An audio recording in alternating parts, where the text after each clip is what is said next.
کیا مطلب کس کی منقوہ ہے صلہ؟ یہ آپ کیا کہہ رہی ہے بے جان؟ بے جان کی بات سن کر وہاں بیٹھے تمام نفوس جھٹکا کھا کے اپنی جگہ سے اٹھ گئے، جبکہ بے جان کے چہرے پر حد درجے کا اطمینان تھا۔ آنکھوں میں جلتے دیے ان کا سکون ظاہر کر رہے تھے۔ باران کی منقوہ ہے صلہ، یہ جملہ تھا یا قیامت جو سب لوگوں کے سر پر ٹوٹ پڑی تھی۔ وہاں موجود سب لوگوں کو لگا کہ حویلی کی چھت ان کے سر پر آ گری ہو۔ بے جان مانا کہ آپ بڑی ہیں، آپ کو سارے اختیارات حاصل ہیں، لیکن اس کا ہرگز مطلب یہ نہیں کہ آپ کا جو دل چاہے آپ بولے گی۔ باران کی ماں سبین اپنی شیرنی کی طرح کڑی ہو کے بدلحاظی سے بولی تو بے جان نے تعصب سے اسے دیکھا۔ مجھ پر یقین نہیں ہے تو تم لوگ خود باران سے پوچھ لو، بیوی ہے صلہ اس کی۔ لو آگی آپ باران پوچھو۔ بے جان اپنی جگہ پر بیٹھ کر بڑے آرام سے بول رہی تھی جب اچانک سے باران خان حال کمرے میں نمودار ہوا اور یہاں چلتی میٹنگ دیکھ کر حیران رہ گیا۔ اس نے بے جان کی بات نہیں سنی تھی، اس لیے حیرت سے گھر والوں کے سپاٹ چہرے دیکھنے لگا۔ باران بے جان کو دیکھو کیا بول رہی ہے، کہہ رہی ہے کہ صلہ تمہاری بیوی ہے۔ بھلا ایسے کیسے ہو سکتا ہے؟ میں کبھی یقین نہیں کرتی، میرا بیٹا تو اس لڑکی سے سخت نفرت کرتا ہے۔ سبین ہرگز یہ بات ماننے کے لیے تیار نہیں تھی، اس لیے بڑے اعتماد سے بے جان کو مخاطب کرنے لگی۔ ماں بے جان بالکل ٹھیک کہہ رہی ہے۔ اپنی ماں کا من ٹوٹا دیکھ کر باران کا چہرہ شرمندگی سے جھک گیا، جبکہ باران کی بات سن کر وہاں کھڑے لوگوں کو 240 واٹ کا خطرناک جھٹکا لگ چھو کر گزرا، جبکہ سبین تو صدمے کے مارے اپنی جگہ پر ساکہ وہ جامد رہ گئی۔ باران تم مذاق کر رہے ہو؟ نہ کہو باران، یہ سب جھوٹ، ایسا نہیں ہو سکتا۔ میرا بیٹا اس کمذات لڑکی سے نکاح نہیں کر سکتا۔ سبین بیگم باران کے پاس گئی اور اس کا چہرہ زور زور سے تھپکا کے بازیابی کیفیت میں دریافت کرنے لگی۔ جب باران نے جبڑے بنچ کر سختی نے ان کے شانوں سے پکڑ کر سیدھا کیا، پلیز ماں اتنا شور شرابہ کرنے کی ضرورت نہیں، میں نے اس لڑکی سے نکاح ضرور کیا لیکن اس کو کسی بھی قسم کا حق نہیں دیا۔ اس گھر میں اس کی جو اوقات تھی وہی رہے گی، کبھی بھی وہ اس حویلی پر یا باران خان پر راج نہیں کر سکتی۔ باران نے ان کے شانوں پر دونوں ہاتھ جما کے انہیں دلاسا دیا تو وہ روتی ہوئی اس کے سینے سے لگ گئی۔ جھٹکا بہت گہرا تھا انہیں اس خبر سے، کیونکہ باران کی شادی کے متعلق انہوں نے کئی خواب سجائے ہوئے تھے، اور پھر صلہ جس سے وہ بالکل نفرت کرتی تھی اس سے نکاح کیسے برداشت کر پاتی۔ ماں پلیز خاموش ہو جائے، صرف نکاح ہی ہوا ہے اور کچھ نہیں، آپ ٹینشن مت لیں، آپ کی بہو ہمارے اسٹیٹس کے مطابق ہی آئے گی۔ اس نے اپنی ماں کا ماتھا چوما اور پھر تعصب بھری نظروں سے بے جان کو دیکھا جو اس کی بات سن کر بڑی مشکل سے خود پر ضبط کر رہی تھی۔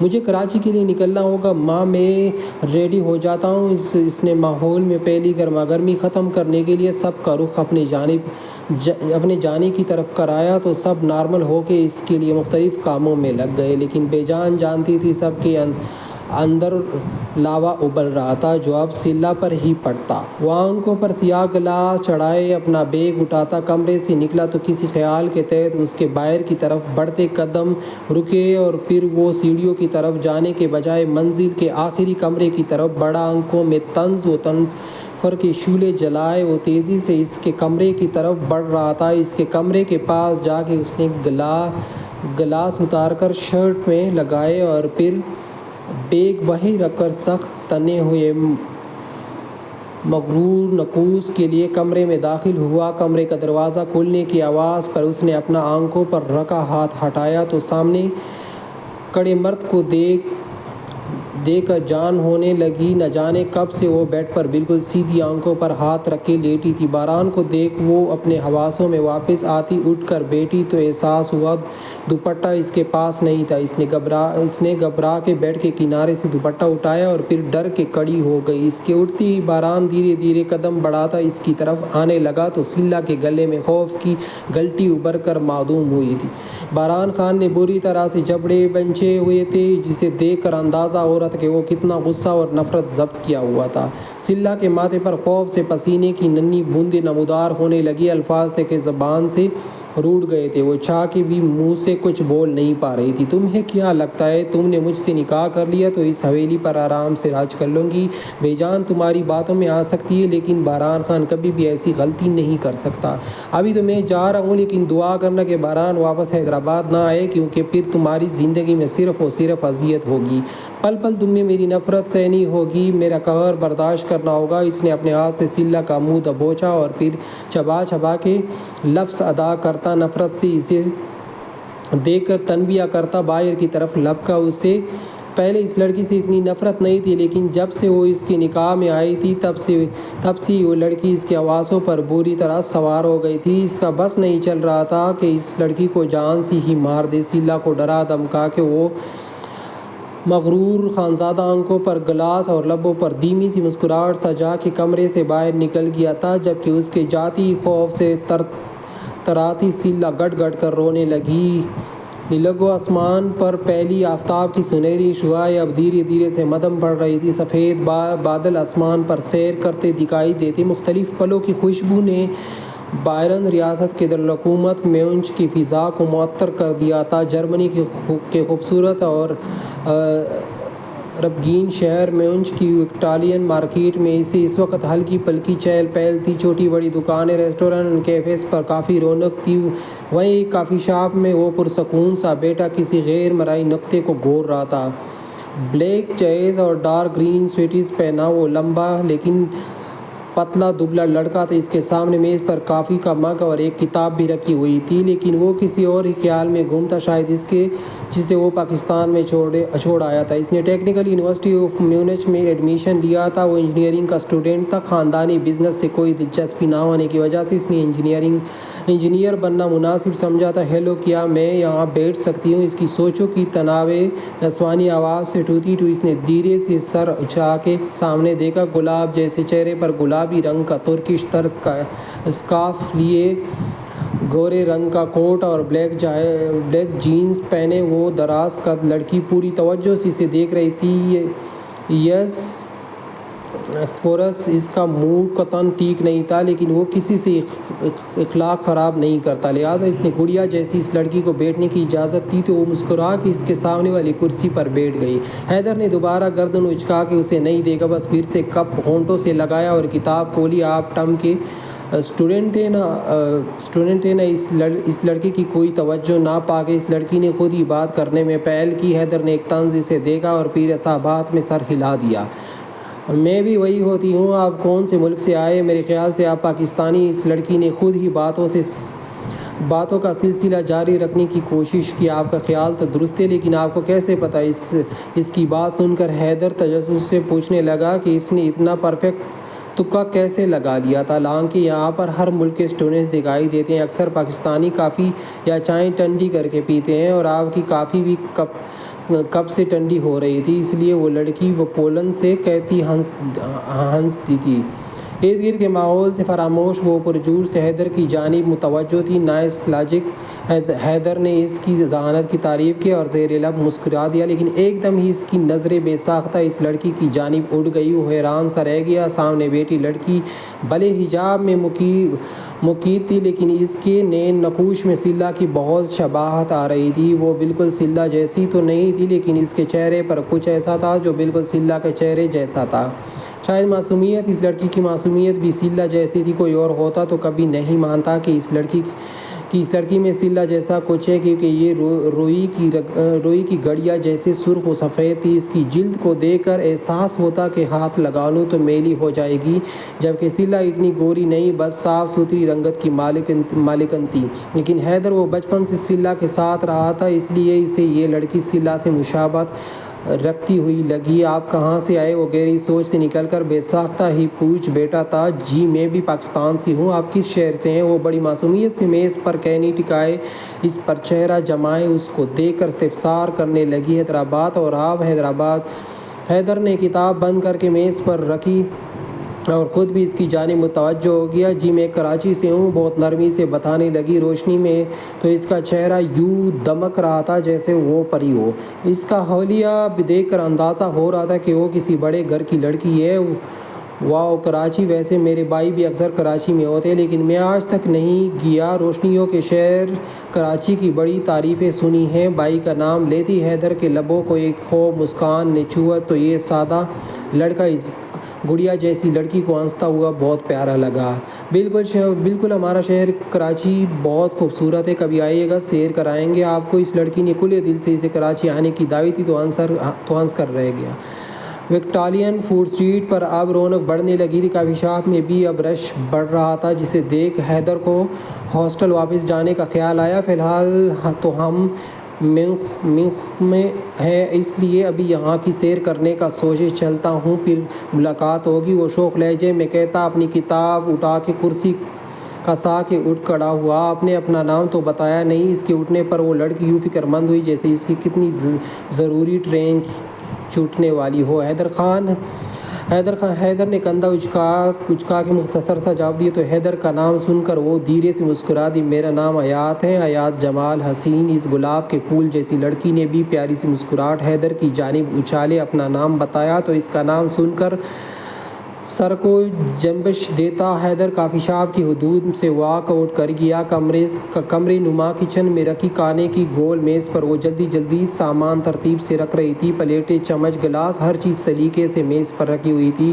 درمیان میں بڑی ترتیب سے سجا کے چائنیز رائس کی ڈش رکھی ہوئی تھی، ساتھ ہی چائنیز طنز کا سلاد بھی سجا ہوا رکھا تھا۔ ایک ڈش میں کسٹرڈ تھا جبکہ دوسری ڈش میں شاہی ٹکڑے رکھے ہوئے تھے۔ مختلف پکوانوں کی خوشبو نے پورا اپارٹمنٹ مہکا دیا۔ ٹیبل سجانے کے بعد وہ بیڈ روم میں آئی اور پھر اپنے جوڑے میں لپٹے بال کیچر سے آزاد کر دیے۔ کسی آبشار کی طرح بال اس کی کمر پر پھیل کر نیچے تک چلے گئے۔ وہ انتہا خوبصورت بالوں کی مالکن تھی، سیاہ چمکدار گنے بال جو اس کی کمر سے بھی نیچے جاتے تھے۔ دیکھنے والے اس کے بالوں کو دیکھتے رہ جاتے۔ اگر یوں کہا جاتا کہ باران خان بھی اس کے بالوں پر فدا ہوا تھا تو یہ بھی کچھ غلط نہیں تھا۔ میک اپ سے پاک چہرے پر اس نے بس ہونٹوں پر گلوز لگایا ہوا تھا۔ ڈارک بلیو کلر کی گھٹنوں تک آتی شرٹ، فراک اور جینز میں ملبوس وہ 25 سال کی دراز قد لڑکی تھی۔ ڈور بیل کی آواز اپارٹمنٹ میں گونجی تو وہ شاخوں پر دوپٹہ ڈال کر باہر کی طرف لپکی۔ اس نے جیسے ہی دروازہ کھولا تو سامنے کھڑے مردانہ وجاہت کے پیکر کو دیکھ ساری تکن اڑن چھو ہو گئی۔ وہ سیدھا آفس سے آ رہا تھا، اس لیے بلیک کلر کے پینٹ کوٹ میں ملبوس تھا۔ تھکاوٹ کی وجہ سے بال ماتھے پر بکھرے ہوئے تھے۔ مغرور اٹھی سرخ ناک اور تیکے نقش جس پر لائٹ سی بیئرڈ اس پر خوب جپتی۔ وہ بالکل شہزادہ جیسا تھا۔ اگر یوں کہا جائے کہ شہزادہ ہی تو تھا تو کچھ غلط نہ ہوتا۔ وہ خان حویلی کا شہزادہ تو تھا، جس سے خان حویلی کی شان میں مزید اضافہ ہو گیا تھا۔ شکر ہے جناب نے ایک ہفتے بعد دیدار تو کرایا۔ ہونٹوں پر امڈ ہونے والی مسکراہٹ اس نے ضبط کی اور مصنوعی خفگی کا اظہار کرتی اپارٹمنٹ کے اندر گئی۔ میڈم آپ کی وجہ سے ہی ایک ہفتے میں واپس آ گیا، ورنہ ماں کا تو دل ہی نہیں چاہ رہا تھا مجھے واپس بھیجنے کا۔ وہ بھی اس کے پیچھے اپارٹمنٹ میں داخل ہو گیا۔ ہم چلو جاؤ، تم فریش ہو کے آؤ، کھانا بالکل ریڈی ہے۔ وہ محسوس کرنے لگی باران اس سے نظریں نہیں ملا رہا تھا۔ اسے لگا تکن کی وجہ سے کر رہا ہوگا، اس لیے کچن کی طرف جانے لگی تاکہ باران بھی فریش ہو کے وہی آ جائے۔ میڈم 1000 بار سمجھائے تم نہیں آپ بولا کرو، پورے 5 سال بڑا ہوں میں، تم سے عزت کیا کرو میری جیسی باقی دنیا کرتی ہے۔ باران اس کو ڈرانے کی غرض سے غصے سے بولا تو روشنی کا کہکا فضا میں بلند ہو کے رہ گیا۔ مانتی 5 سال بڑے ہو، دنیا تمہارے سامنے ادب سے پیش آتی، لیکن میں ہرگز ایسا نہیں کر سکتی، مجھ سے نہیں ہوتی یہ۔ اب جناب چلو، بہت جلدی کچن میں آ جاؤ۔ روشنی کو کھلا کے کچن کی طرف بڑھی تو اس کی بات سن کر باران فریش ہونے کے غرض سے اس کے بیڈ روم میں چلا گیا۔ کچھ وقت سرکنے کے بعد باران فریش ہو کے کچن میں آیا تو کچن میں دوسری لڑکی کو بیٹا دیکھ اس کا موڈ خراب ہو گیا۔ یہ روشنی کی سہیلی تھی جو اس کے ساتھ یہاں اپارٹمنٹ میں رہتی تھی۔ دونوں مل جل کر اپارٹمنٹ کا کرایہ ادا کرتی، دونوں ہی اچھی جاب کرتی تھی، اس لیے کوئی مشکل پیش نہ آتی۔ روشنی کی دوست فضا بھی جاب سے آ گئی تھی، اس لیے فوراً کھانے کی میز پر بیٹھ گئی۔ اتنے دنوں بعد تو باران خان روشنی سے مل رہا تھا، پھر اسے فضا کی مداخلت پسند نہیں آئی، لیکن کیا کرتا، روشنی کی اس دوست کو وہ ذرا سے لفٹ نہیں کرتا تھا۔ اس لیے خاموشی سے جا کے ٹیبل پر بیٹھ گیا اور غرور کی اعلی مثال بنا خوشی سے کھانا نوش فرمانے لگا۔ کھانا کھانے کے بعد روشنی اسے اپنے بیڈ روم میں لے آئی۔ بیڈ روم میں آ کے باران نے اپنا کوٹ اتار کر کرسی پر رکھ دیا۔ وہ سفید رنگ کی شرٹ میں ملبوس تھا۔ روشنی محبت پاش نظروں سے اسے دیکھنے لگی۔ باران آگے بڑھ کر بیڈ کے کنارے پر بیٹھ گیا تھا جبکہ روشنی ڈریسنگ روم ٹیبل سے ٹیک لگا کے کھڑی ہو گئی۔ اتنی دور کھڑی ہو کے اتنے پیار سے مت دیکھو، ویسے آج یہاں ڈنر سے اچھا تھا ہم کہیں باہر جا کے ڈنر کر لیتے، کم از کم تمہاری یہ دوست تو سر پر سوار نہیں ہوتی۔ اور پھر اس کا پٹر پٹر بولنا مجھے سخت زہر لگ رہا تھا۔ باران نے اپنی آستینیں کینیوں تک چڑھائے اور پھر بالوں میں ہاتھ مار اپنا پف سیٹ کرتا بولا تو روشنی مسکراتی ہوئی اس کے برابر میں آ بیٹھی۔ اکثر لڑکیاں زیادہ بولنا پسند کرتی ہے، یہ کوئی اتنا بڑا مسئلہ نہیں ہے۔ اس کے برابر میں بیٹھ کر روشنی نے ادا سے کہا تو باران خان اس کا چہرہ دیکھتا رہ گیا، لیکن پھر ذہن میں اچانک سے ایک خیال نے گوندا مارا تو وہ ہڑبڑا کے روشنی سے نظریں چرا گیا تھا۔ اسے سلا یاد آ گئی تھی، اکثر اس نے سلا کو بھی بہت بولتے ہوئے دیکھا تھا، شاید اس وجہ سے وہ اس سے چڑھتا بھی تھا۔ پتہ ہے تم مجھے اس لیے ہی پسند ہو کیونکہ تم دوسری لڑکیوں کی طرح فضول نہیں بولتے، تم بہت سمجھدار سلجھی ہوئی ایک پیاری لڑکی ہو، بلکہ اس دنیا میں تم وہ پہلی لڑکی جو باران خان کے دل پر لگی ہو۔ باران نے اس کا نرم موم سا ہاتھ اپنے ہاتھ میں لیا اور پھر دھیمے لہجے میں سرگوشی کی۔ اس کی بات سن روشنی کے گال سرخ ٹماٹر جیسے ہو گئے تھے، وہ بلش کر رہی تھی۔ اچھا تم بیٹوں میں کافی بنا کے لاتی ہوں۔ باران کے ہاتھ میں اس کا ہاتھ تھا اس لیے وہ کافی نروس ہو رہی تھی، جس کے باعث فوراً بہانہ سوچ کر ہاتھ چھڑائی اٹھ کھڑی ہوئی۔ مجھ سے دور جانے کے بہانے تمہیں کچھ زیادہ ہی آتے ہیں۔ باران اس کا بہانہ سمجھ گیا تھا، اس لیے مصنوعی خفگی کا اظہار کرنے لگا۔ ایسی بات نہیں ہے باران، تم ہمیشہ غلط سمجھتے ہو، اتنے عرصے ہماری دوستی رہی اور پھر تم نے مجھ سے محبت کا اظہار کیا، اس لیے دور بھاگنے کا سوال ہی پیدا نہیں ہوتا۔ تمہارے ساتھ میں اپنی مرضی سے ہوں، محبت کرتی ہوں تم سے، بھلا کیوں تم سے دور ہونا چاہوں گی؟ اور جسے محبت کرتی ہیں اس کی دوری انسان کو مار دیتی ہے۔ وہ نرم لہجے میں اسے سمجھانے لگی تو وہ اس کے منہ سے محبت کا اقرار سن کر باران کا موڈ بڑا خوشگوار ہو گیا۔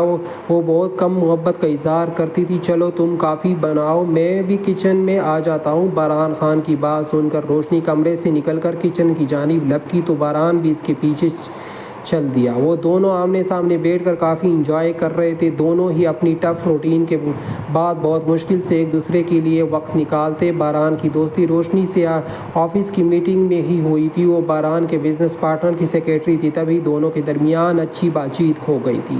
یہ دوستی کب محبت میں بدل گئی پتہ ہی نہیں چلا، ورنہ آج تک باران نے کسی لڑکی میں خاص انٹرسٹ نہیں لیا تھا۔ کافی کے سپ برتے دونوں ہی مختلف موضوع پر بات کر چکے تھے۔ کافی ختم ہونے کے بعد باران مگ ٹیبل پر رکھ کر اٹھ کھڑا ہوا۔ میں چلتا ہوں، اپنا خیال رکھنا۔ اس نے الوداعی کلمات بولے اور کچن سے باہر نکل گیا۔ باران روشنی کچن سے باہر آئی تو یاد آیا وہ اپنا کوٹ یہی بھول کے جا رہا تھا، اس لیے اس نے جھٹ سے باران کو آواز دی۔ جی اس کے پکارنے پر وہ بڑی فرمانبرداری سے پلٹا اور اسے سوالیہ نظروں سے دیکھنے لگا۔ تم اپنا کوٹ تو بھول گئے ہو، رکو میں لے کر آتی ہوں۔ اکثر اس کی محبت پر روشنی کافی گھبرا جاتی تھی۔ اس نے دیکھا تھا باران کا غصہ، یہ بہت بڑی بات تھی کہ وہ اسے محبت سے بات کرتا۔ روشنی بیڈ روم میں گئی اور پھر اس کا کوٹ اٹھا کر لے آئی۔ شکریہ۔ باران نے اس کے ہاتھ سے کوٹ لیا اور پھر تیزی سے باہر کی طرف نکل گیا، جبکہ اس کے جاتے ہی روشنی نے ایک گہرا سانس فضا میں خارج کیا۔ باران جا چکا تھا، اس لیے اس نے دروازہ لاک کیا اور روم میں جانے کے لیے پلٹی، لیکن سامنے فضا کو کھڑا دیکھ استفہامیہ نظروں سے اسے دیکھنے لگی۔ تمہارا باران بہت ہینڈسم ہے، لیکن ایک بات سمجھ نہیں آتی ہے، مجھے ذرا سے بھی لفٹ کیوں نہیں کراتا؟ فضا منہ کے زاویے بگاڑ کر بولی تو روشنی کو بے ساختہ ہنسی آ گئی۔ ایسی بات نہیں ہے، بس وہ لڑکیوں میں اتنا انٹرسٹ نہیں لیتا، وہ ٹالنے والے انداز میں کہہ کر اپنے کمرے کی طرف بڑھنے لگی تو فضا بھی بے تابی سے اس کے پیچھے لپکی۔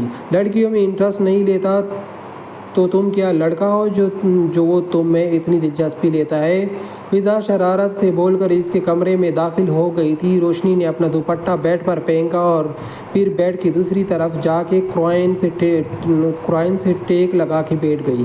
میری بات کچھ اور ہے یار، روشنی نے سادگی سے کہا اور پھر سائڈ ٹیبل پر رکھا لیپ ٹاپ اٹھا کے اپنی گود میں رکھ لیا۔ ویسے تم کتنی خوش نصیب ہو روشنی، اتنا ہینڈسم، مغرور بھی اور بزنس مین باران خان تمہارا دیوانہ ہے۔ فضا بیڈ کے پیرہانے پر بیٹھ کر حسرت سے روشنی کو دیکھنے لگی۔ روشنی کی نظریں تو لیپ ٹاپ کی اسکرین پر تھی، لیکن سماعتوں میں فضا کی آواز گلی تو اس کے لبوں پر ایک تلخ مسکراہٹ آمد آئی۔ جس طرح خوش دکھنے والا ہر انسان خوش نہیں ہوتا، اس طرح خوش نصیب دکھنے والا انسان خوش نصیب نہیں ہوتا۔ ہر انسان کے پیچھے بہت تلخیاں ہوتی ہے۔ اس کا لہجہ بھی بہت تلخ تھا، وہ اکثر بڑی تلخ ہو جاتی تھی۔ فضا نے اس سے کئی بار پوچھنے کی کوشش کی تھی اس کے دل میں ایسا کیا ہے وہ اچانک سے اتنی تلخ ہو جاتی تھی، لیکن وہ اپنا غم اپنے دل میں رکھنے کی عادی تھی، اس لیے فضا تک سے کوئی بات شیئر نہ کرتی۔ وہ ملازموں کے ساتھ صبح کا ناشتہ تیار کروا کے ڈائننگ ٹیبل پر رکھ رہی تھی جب اپنے کمرے سے نکل کر سب ڈائننگ ٹیبل پر آ کے بیٹھ گئے۔ سبین بیگم نے تو اس لڑکی کی طرف دیکھنا بھی گوارا نہیں کیا تھا۔ بے جان بھی آ کے اپنی سربراہی کرسی پر بیٹھ گئی تھی، سلہ کپوں میں چائے انڈیل کر سب کو پیش کر رہی تھی۔ اسے سب کے ساتھ ناشتہ کرنے کی اجازت نہیں تھی، اس لیے ملازموں کے ساتھ ہی ناشتہ کرتی۔ بے جان کے کپ میں چائے ڈالنے کے بعد وہ سبین بیگم کے کپ میں چائے ڈالنے کے لیے ان کے پاس آ کے کھڑی ہوئی تو سبین بیگم نے کیتلی پر اپنی کینی ماری، جس سے کیتلی سلہ کے ہاتھ سے چھوٹی اور گرم چائے سبین بیگم کے اوپر گر گئی۔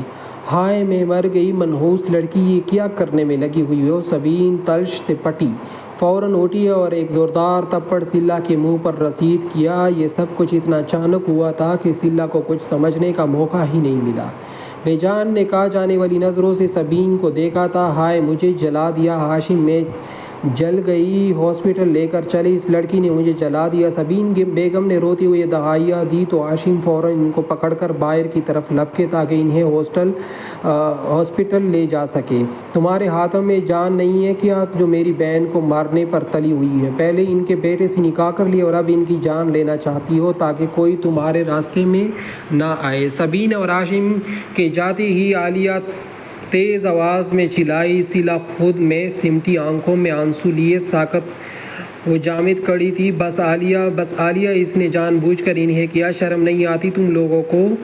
بن ماں باپ کی بچی سے ایسا سلوک کرتے ہوئے بے جان فوراً کھڑے ہو کے اس کے حق میں بول پڑی۔ گستاخی معاف بے جان، لیکن آپ نے ہی اس لڑکی کو سر پر چڑھایا ہوا ہے، پتہ نہیں کہاں سے اٹھا کے لے آئی تھی آپ اسے۔ ایک پرائے خون سے آپ کو اتنی انسانیت کیوں ہے؟ مجھے تو یہی سمجھ نہیں آتا۔ عالیہ بھی اپنی دل کی بڑاس نکالنے میں مصروف تھی۔ بے جان نے اس کے باتوں کو نظر انداز کیا اور پھر سلہ کا ہاتھ پکڑ کر اپنے کمرے کی طرف بڑھ گئی۔